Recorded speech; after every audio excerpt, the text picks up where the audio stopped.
समाचार सेवा प्रभाग से प्रस्तुत है हमारा साप्ताहिक कार्यक्रम पब्लिक स्पीक। हमारे देश में ऐसे अनेक लोग हैं जिन्हें इस प्रकार के अपराधों की जानकारी नहीं होती और वे ऑनलाइन धोखाधड़ी का शिकार हो जाते हैं। साइबर अपराध की चपेट में आने वालों में बड़ी संख्या पढ़े लिखे लोगों की है। साइबर क्राइम में internet banking fraud, social media खातों को हैक करना, फिशिंग, मैलवेयर, रैंसमवेयर और ऑनलाइन शोषण आदि शामिल हैं। साइबर अपराध से सुरक्षित रहने के उपाय और इसका शिकार होने की स्थिति में क्या करना चाहिए, इन्हीं सब बातों पर आज हम विशेषज्ञों से चर्चा करेंगे। स्टूडियो में आमंत्रित विशेषज्ञ हैं भारतीय साइबर अपराध समन्वय केंद्र के निदेशक रूपा एम और दिल्ली पुलिस में स्पेशल सेल के संयुक्त पुलिस आयुक्त रजनीश गुप्ता। आप दोनों का बहुत बहुत स्वागत स्टूडियो में। धन्यवाद।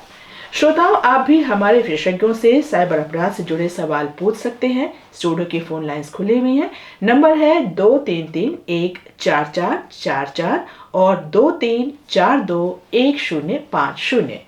दिल्ली से बाहर के श्रोता इन नंबरों से पहले 011 लगाना ना भूलें। व्हाट्सएप नंबर 9289094044 पर भी प्रश्न भेजे जा सकते हैं। आप हमारे ट्विटर हैंडल @AIRNewsAlerts पर भी #AskAIR के जरिए अपने सवाल पोस्ट कर सकते हैं।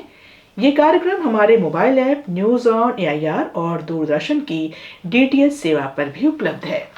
कार्यक्रम की शुरुआत में हमारे साथ जुड़ चुके हैं शंकर महाराष्ट्र से। जी शंकर, क्या पूछना चाहते हैं आप? हेलो जी मैडम। जी बोलिए।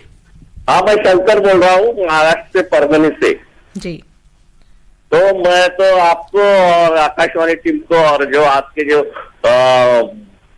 मेहमान है उनको सभी को हैप्पी दिवाली देता हूँ। धन्यवाद। हैप्पी दिवाली सबके लिए। अभी दिवाली का त्योहार चल रहा है, हमारे महाराष्ट्र में बहुत धूमधाम से होता है जी। तो मेरा ये क्वेश्चन है कि जो इंटरनेट से जो फ्रॉड होते हैं, मनी अपना जो पैसा है वो लोग निकाल लेते हैं, तो वो उसको उससे कैसे बचाया जाए? हेलो शंकर जी, आप सुन रहे हैं? हाँ, यस सुन रहा हूँ। ओके शंकर जी, ऐसा है कि आपके साथ जब धोखाधड़ी होता है तो आपको इमीडिएटली आपके नियरेस्ट पुलिस स्टेशन है वहाँ पर जाके कंप्लेंट लॉन्च कर सकते हैं, या हमारे Indian cyber crime coordination centre ने 2 प्लेटफॉर्म्स दिया है, जैसे cybercrime.gov.in है और 1930 नेशनल हेल्पलाइन नंबर है, तो वहाँ पर आप रिपोर्ट कर सकते हैं। तो दूसरा जो है, आप कैसे इससे बच सकते हैं, उसके लिए मेरा ये कहना है कि Indian cyber crime coordination centre जो है उनका साइबर दोस्त ट्विटर हैंडल से, सोशल मीडिया हैंडल से, हम व्हाट्सएप चैनल पे है, हम इंस्टाग्राम पे है, हम दूसरे जो सोशल मीडिया चैनल्स में हैं वहाँ पर है। जो रोज़ नया साइबर क्राइम का मोडस हो रहा है उसके बारे में हम उसमें वीडियोस डालते हैं, हम उसमें रिपोर्ट करते हैं कैसे हो रहा है, वो सब आप देखने से आपको पता चल जाता है। नॉर्मली क्या होता है, ये जो फ्रॉड्स होता है आपको कांटेक्ट किया जाता है, फ़ोन पे कांटेक्ट किया जाता है या SMS के थ्रू कांटेक्ट किया जाता है और आपको अपने पर्सनल इंफॉर्मेशन शेयर करने के लिए देते। जब आपको उस नंबर के बारे में पता नहीं कौन कॉल कर रहा है क्या है, तो आपको सोच के आपका पर्सनल इंफॉर्मेशन शेयर नहीं करना है। तो वो बहुत इम्पॉर्टेंट है। आपको पहले जो भी कॉल्स आता है आपको डरा सकते हैं, तो आपको बहुत केयरफुल होना बहुत ज़रूरी है। आपको इमीडिएटली उसका रिएक्ट नहीं करना है।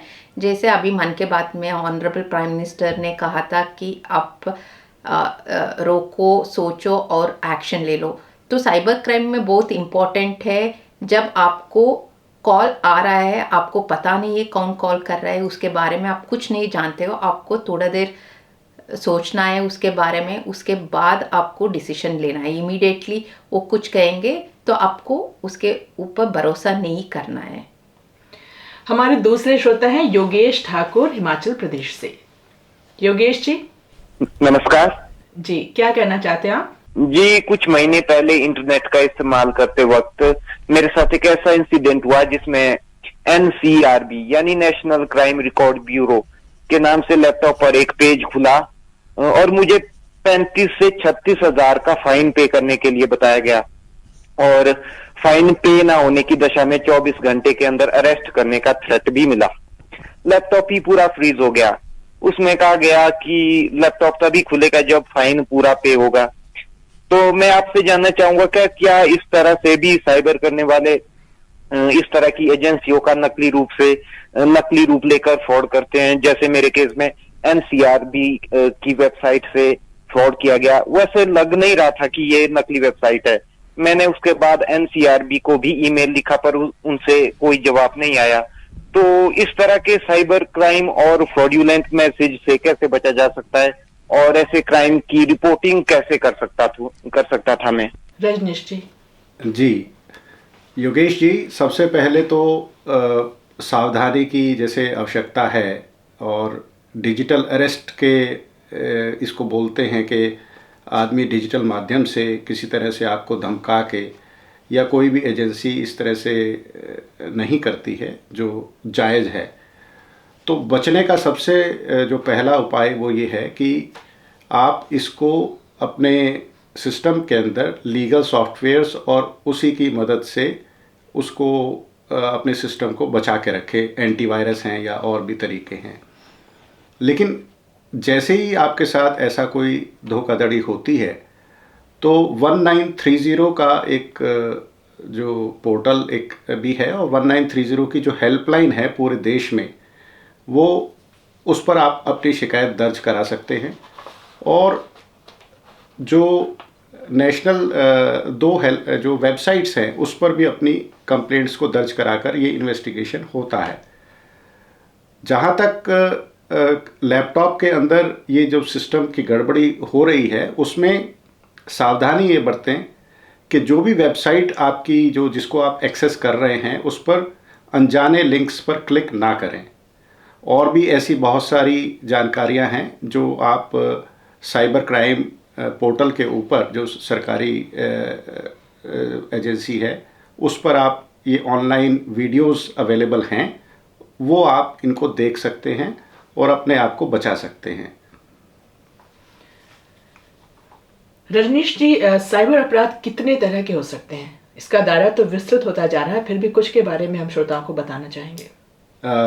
सबसे पहले तो आजकल जो सबसे ज़्यादा चल रहा है, जो पैसे को टारगेट कर रहे हैं लोग, और इन्वेस्टमेंट फ्रॉड्स या किसी भी तरीके से वो इम्पर्सोनेट करके अपना आइडेंटिटी को करके आपसे आपका जो पैसा है, वो चाहे वो लिंक के माध्यम से, चाहे वो आपके ही बैंक अकाउंट से ट्रांसफ़र करा के आप खुद ही इन्वेस्टमेंट करते हैं, या कोई ऐसे व्यक्ति को ट्रांसफ़र कर देते हैं जो व्यक्ति वो है ही नहीं जिसको आपने पैसा ट्रांसफ़र करना है। इन्वेस्टमेंट फ्रॉड्स के श्रेणी में, चाहे वो स्टॉक एक्सचेंज में जैसे लोग बाग ये प्रलोभन देते हैं कि आपको रिटर्न्स बहुत अच्छे मिल जाएंगे। बहुत सारी लोग ऐप्स बना रखी हैं जो नकली हैं। इसके अलावा साइबर के अंदर जो इम्पर्सोनेट करके आपको ये बताने की कोशिश, जिसमें लोगों के साथ जो ऑब्सीन मटेरियल के साथ आपका जो वीडियोस बनाकर वो लोग आपको धमका सकते हैं, उस तरह का भी शोषण इस साइबर क्राइम में हो रहा है। और इसके अलावा जैसे कि अभी हमारे श्रोता ने भी बताया कि आपके लैपटॉप को इस तरह से पोस्ट कर दिया कि आपका लैपटॉप काम ही नहीं करेगा अगर आप ये पैसा नहीं देंगे या कोई इस तरह की बात नहीं करेंगे, तो आपके लैपटॉप या आपके डिवाइस को भी हैक कर लेते हैं। और भी इस तरह का और भी कई हैं, पर मेनली हम लोग इसी श्रेणी में इसको कर सकते हैं कि एक तो फाइनेंशियल फ्रॉड्स और बाकी अदर फ्रॉड्स। जी, शिमला से हमारे श्रोता जुड़ चुके हैं। राकेश जी, अपना सवाल पूछिए। नमस्कार, मैं राकेश, कोटखाई, शिमला, हिमाचल प्रदेश। मेरा विशेषज्ञ से एक सवाल है जी। मेरा ये सवाल है, अगर माना कि अब केवाईसी का अपडेट हो जाता है, क्योंकि कुछ व्यक्ति जो है एक व्यक्ति के नाम से 4-5 सिम लेता है, फिर भी क्राइम होता है। क्योंकि आजकल ये होता है कि एक बंदा किसी और के नाम पे सिम लेता है, तो उसको कैसे रोका जाए, क्योंकि ये चीज भी गलत है। हेलो राकेश जी। हेलो। हाँ राकेश जी, आप सुन रहे हैं ना? हाँ जी जी जी।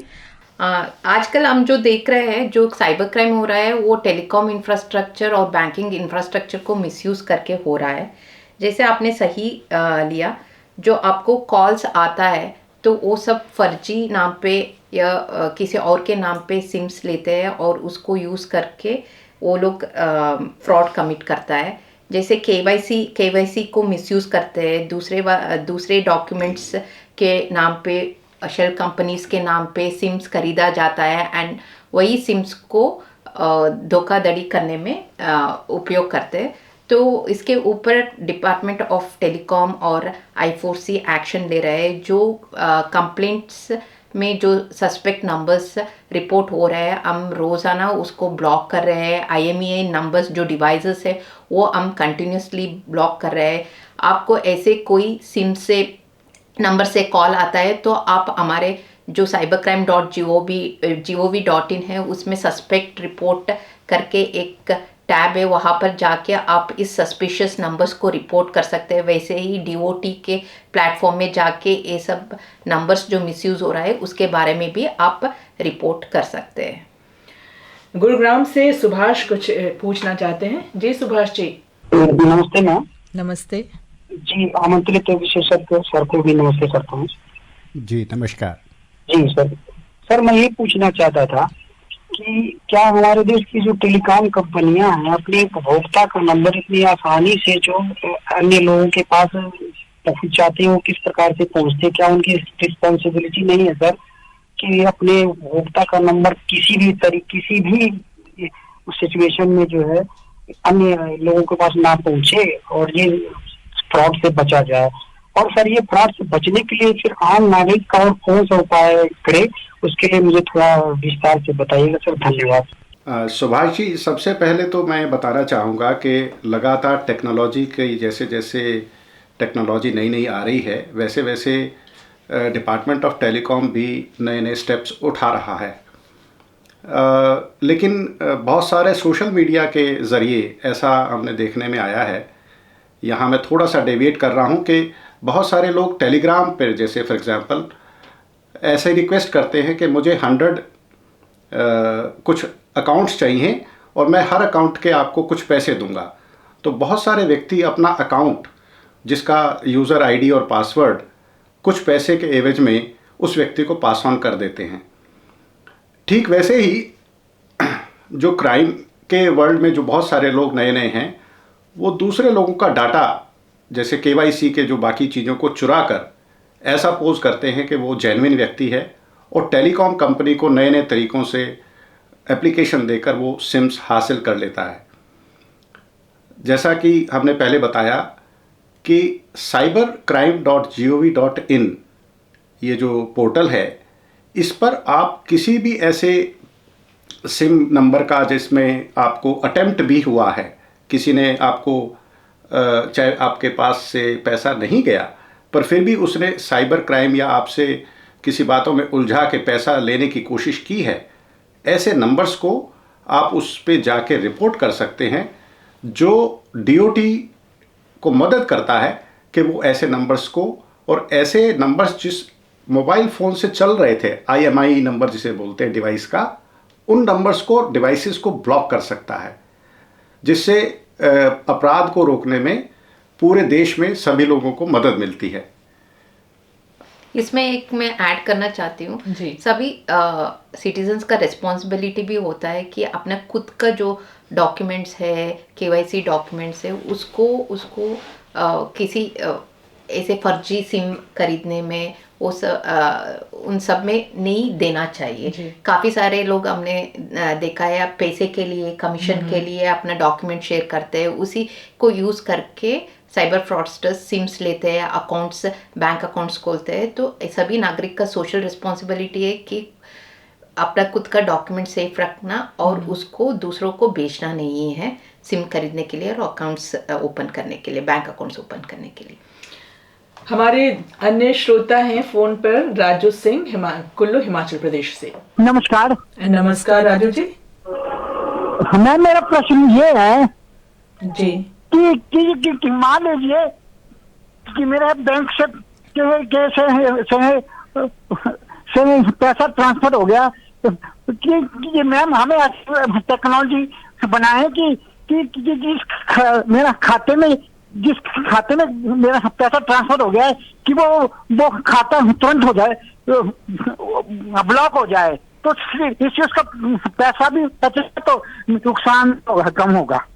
राजू जी, आपने जो कह रहे हो वो ठीक कह रहे हैं आप। तो वही है जो Indian cyber crime coordination centre है, वो 2 प्लेटफॉर्म आप लोगों को दिया हुआ है, सिटीजन्स को दिया हुआ है साइबर क्राइम को रिपोर्ट करने के लिए, cybercrime.gov.in और 1930 हेल्पलाइन।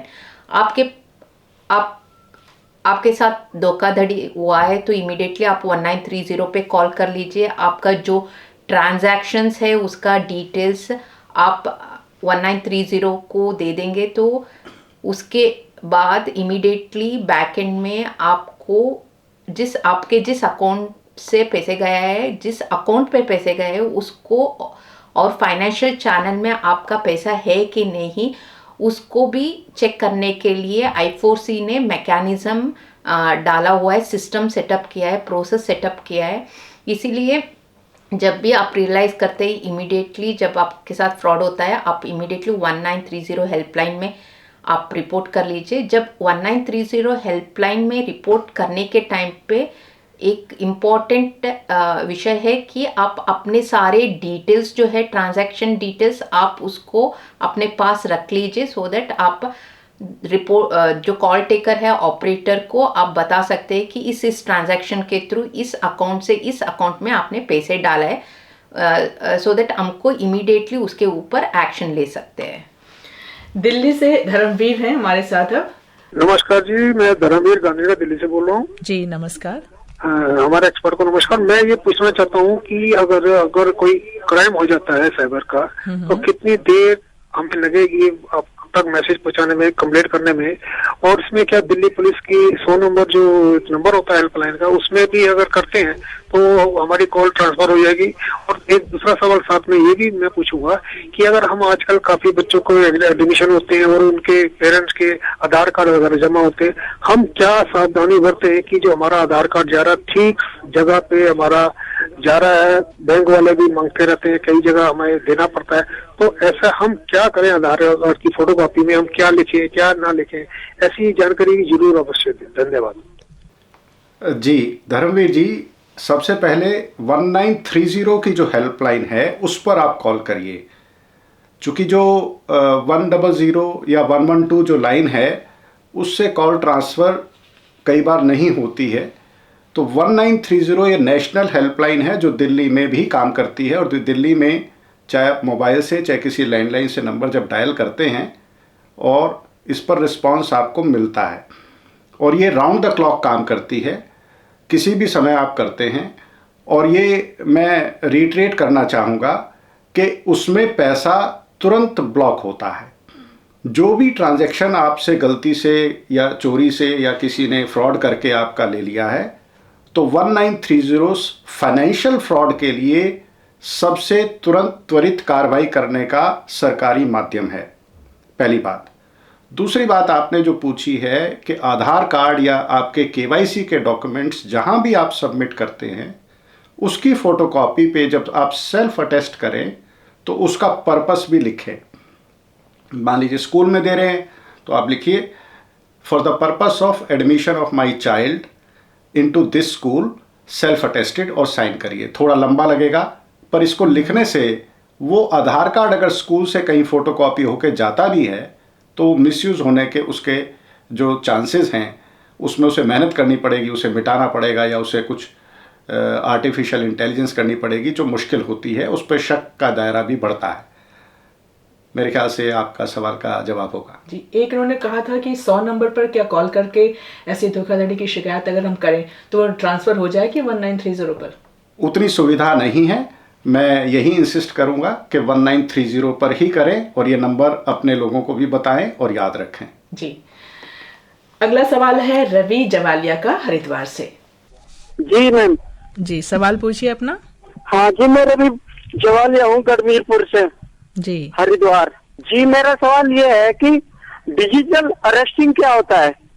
जी हम साइबर अपराध में आजकल ये शब्द सुन रहे हैं, पेपर में भी पढ़ रहे हैं, न्यूज पेपर में आता है, तो मैं जानना चाहता हूँ मैम कि डिजिटल अरेस्टिंग क्या होता है? रवि जी, डिजिटल अरेस्ट अभी मन की बात में ऑनरेबल प्राइम मिनिस्टर ने उसके बारे में कहा था। डिजिटल अरेस्ट में ऐसे होता है कि आपको किसी लॉ इन्फोर्समेंट जैसे लोकल पुलिस का नाम लेके, दिल्ली पुलिस, मुंबई पुलिस, जैसे सीबीआई का नाम लेके, एनआईए का नाम लेके, कस्टम्स के नाम लेके, उनके ऑफिसर्स को इम्पर्सोनेट करके आपको कॉल करके बताया जाता है कि आपके नाम पे कुछ पार्सल गया हुआ है, उसमें ड्रग्स है, या आपके अगेंस्ट कुछ एफआईआर रजिस्टर हुआ है, आपका इन्वॉल्वमेंट उसमें आ रहे हैं, तो आपके बारे में कुछ कंप्लेंट आया हुआ है और आपके ऊपर एफआईआर रजिस्टर होने वाला है करके आपको डराते हैं। डराने के बाद आपको कहा जाता है कि आप वीडियो कॉल पे आ जाइए।